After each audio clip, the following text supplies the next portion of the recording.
Carl Linnaeus, born 1707 in Rasselt, Sweden, was taught by his father Nils, who was a keen gardener and minister, that each plant had a name. The plants' names are and were in Latin, which were long and hard to remember. By age 5, Carl Linnaeus had his own garden, and he knew all the plants' names there.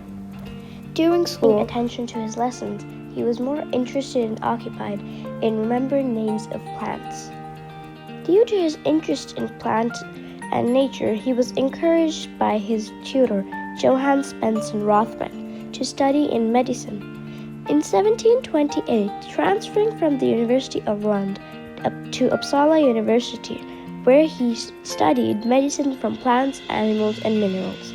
Once the theologian and naturalist Olaf Celsius caught Carl in the university gardens, and he was surprised he knew all the names of the plants over there.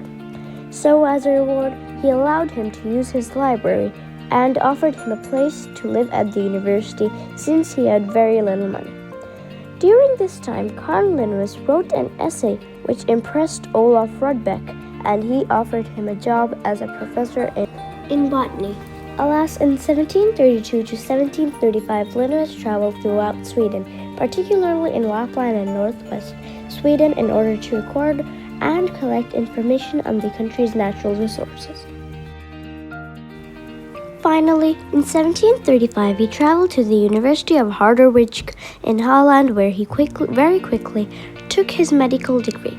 Linnaeus was able to publish many of his scientific papers and books, such as Species Planetarium and Systema Naturae. Linnaeus returned to Sweden, where he practiced medicine in Stockholm.